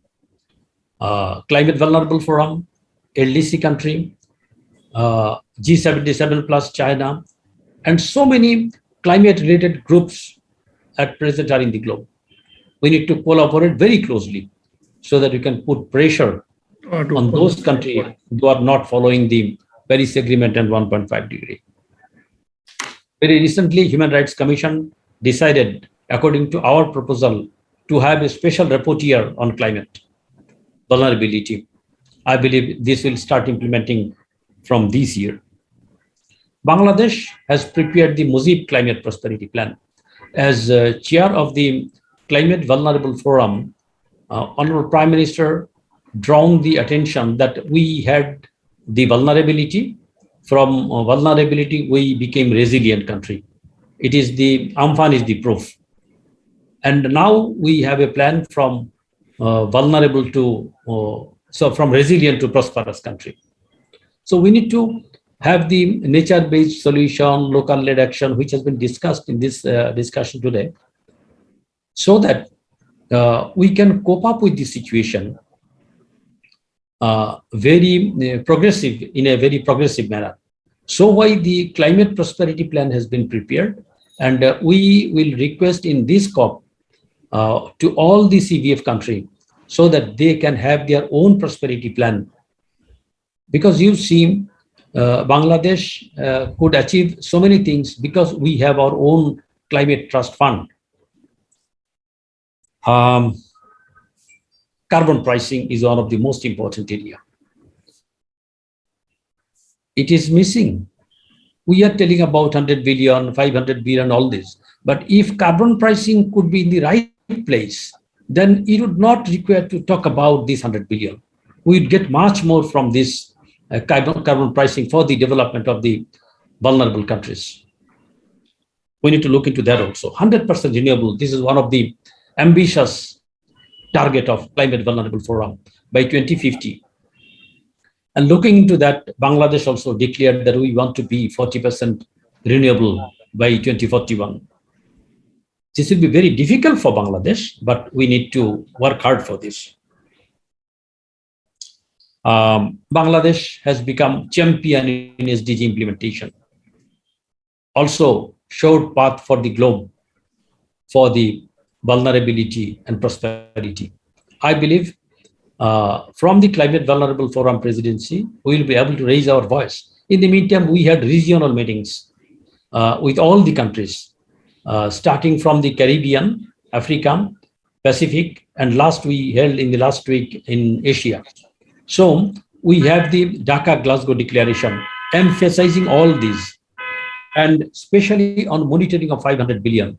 We requested IMF or any other organization should be entrusted for monitoring how much money is being spent for this climate change, 100 billion, 500 billion, 5 years.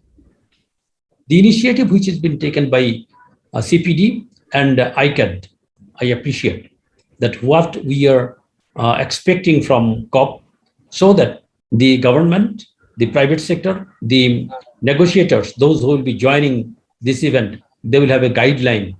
Though so many discussions are going on, these discussions will also help us, because I heard discussion from EU, from FCDO, their views will be also equally important for us to in COP26. Thank you very much, Kuchiyappa, for giving me time.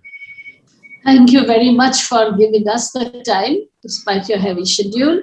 I would really request both CPD and ICAD to take cognizance of all the discussions that are going on in the chat box. They're extremely important and very informative, and so that they can be addressed at later stages. I don't think we'll just have a one-off discussion on climate change.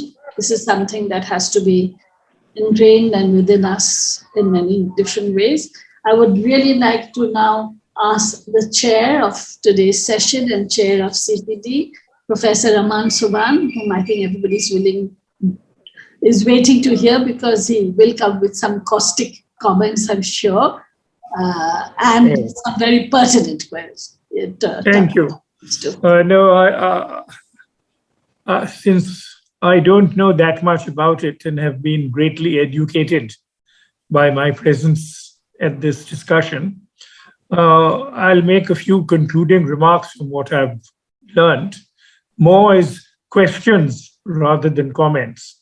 At some point, no doubt the experts can then see whether they have serviceable answers which they can share with me on a private moment.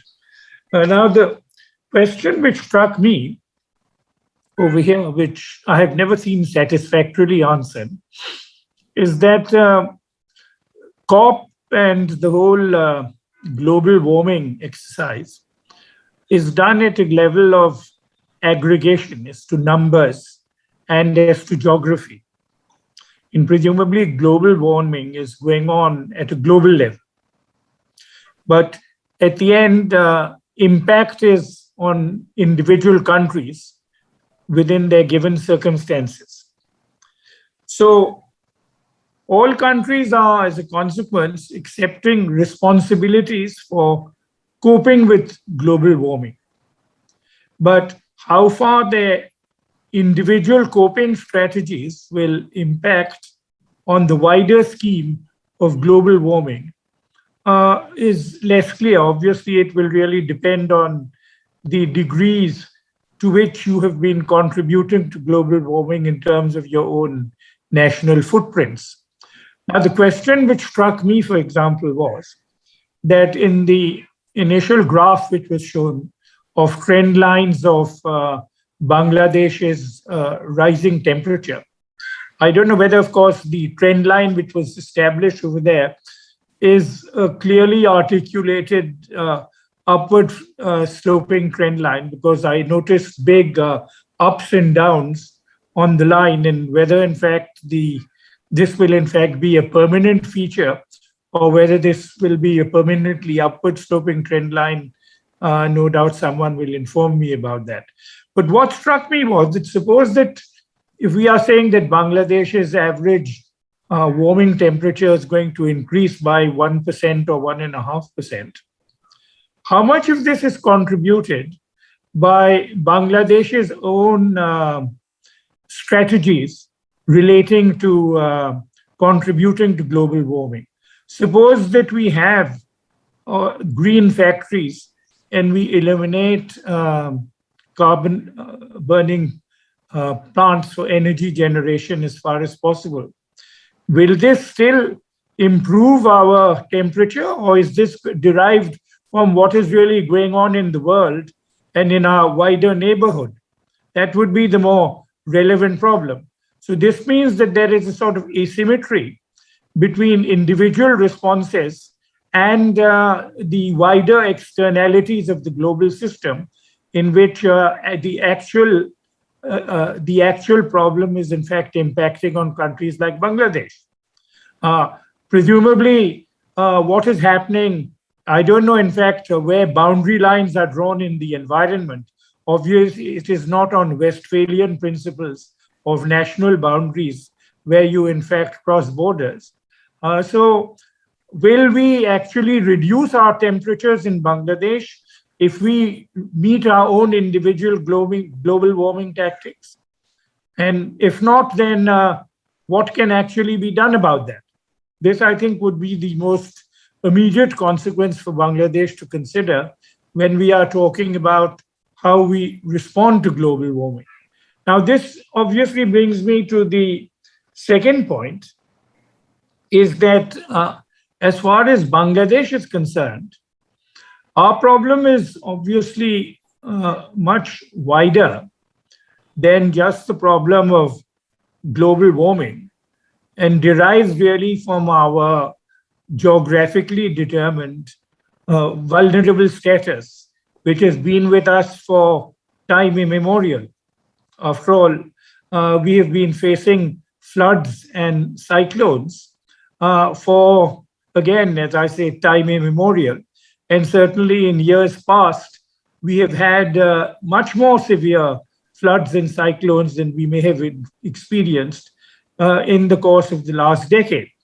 Now, has there been a clearly identified aggravation in these vulnerabilities in these particular areas beyond our sort of historic trend lines that were established over the years? After all, if you look at the famous 1970 cyclone, have we ever had really a repeat of that in recent years? Or if we look at the floods of, what was it, 1998, when the Awami League was in power and dealt with it so effectively at that time, have floods been more aggravated since then? So what I'm trying to conclude from this is that these are problems also aggravated by demography of people then facing land loss through river erosion, through the encroachment of salinity, compulsions to move into more risk-prone areas because of demographic compulsions and inability to sort of access land for purposes of survival. All these indicate that we operate in a much wider framework of environmental crisis, of which global warming is one factor. Now, people like Salim and others who have actually been working on this subject presumably will have worked out or may have some ideas from their research as to what are these sort of incremental marginal impacts of global warming to our traditional trendline environmental crises that we are facing. I don't know whether this would significantly have aggravated the problem in relation to the problems that I have actually identified. But I would say that the relevant conclusion, which would be derivable for Bangladesh, is the fact that we have, with or without our engagements in COP, very serious existential problems associated with climate and environment. which we will have to address autonomously at the national level, whatever may go on at the global system. And question now, of course, is, and I get the impression from what I've heard from Mr. Azad, that actually we have plans for this. We have a fund, and presumably we are giving very serious attention to this. We also presumably also have a Delta plan, which takes cognizance of all these issues. So whatever may or may not be going on at the global level, whatever resources may be committed, we as a country have been and will need to be much more aggressively addressing issues relating to the environmental vulnerability that we face. Now, question is, how effectively are we facing that? This is the crucial question. We now have a 500,000 crore budget, and this is very considerable enhancement in our indigenous resource base. Now, I do not know if you, in fact, actually work out a budget for addressing issues of environmental concern and vulnerability. What proportion of that budget is financed from global climate fund or aid budgets, and what proportion is financed from our domestic budget? Or in terms of aggregates, now we are only dependent on foreign aid for about 1 or 2% of foreign aid to, in fact, finance our total development budget, and in relation to GDP, that is, which is really not a very significant figure. So we have, and this is a great measure of our developmental success, we have indigenized our capacity to address our priority concerns. So the relevant issue now of how much importance you give to issues of vulnerability derives then less from the resources we will be getting from outside, and how we will in fact be identifying priorities within the funding of our development programs, and also our revenue programs, because that a big part of the expenditures also go on your current account expenditures over there. So I do not know whether those who address these issues, like Salim and Mr. Azad and others who have expertise, who reckon that in terms of our domestic allocative priorities, are we in fact actually giving enough allocative priority compared to the range of other expenditures, including infrastructure, etc., that we are doing? That would strike me as being a considerably more important issue than the external resources that we are receiving from the Climate Fund. The last question I would like to leave with you is that at the end of the day, when we talk of vulnerability, we again talk of this as some sort of abstract environmental, climatic, and geographical issue. But at the end, vulnerability applies to human beings. It is the concept of vulnerability relates to individual lives. And the problem with climate vulnerability, as with so many other vulnerabilities, is that it is highly inequitably distributed. I've made the point periodically, because this is I see as my only contribution to the global conversation, that actually climate is a class issue. That there is a class of people, of whom I imagine quite a lot of us are actually participating in this discussion, who actually face climate change problems only as an academic issue. We all now inhabit a global climate set by access to air-conditioned homes, air-conditioned cars, air-conditioned offices, and the ability to escape serious climatic events by going to more climate-friendly countries if in fact the compulsion actually arises. So it's good that this class of people is in fact demonstrating empathy with the most vulnerable classes of people in actually participating in this discussion and doing it. But this is not part of your real life problem. I don't know of anyone sitting here who was ever seriously affected by any cyclone which took place in Bangladesh or any major flood which actually took place. I hope some went out and did volunteer work and so forth. But this is not our problem.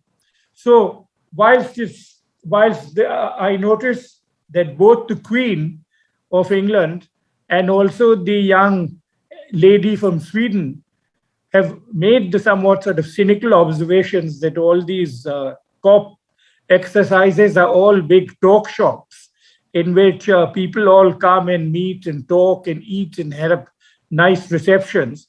But at the end of the day, the global crisis merrily goes on its way without a great deal happening. So that problem, I think, is there.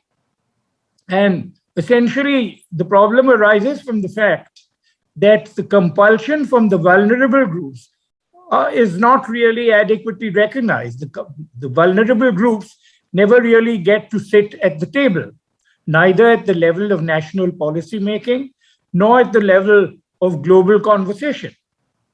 Gandhiji made one of the classical remarks when he was asked, I think, at the time of independence or at some point, that what should be our economic or development priorities.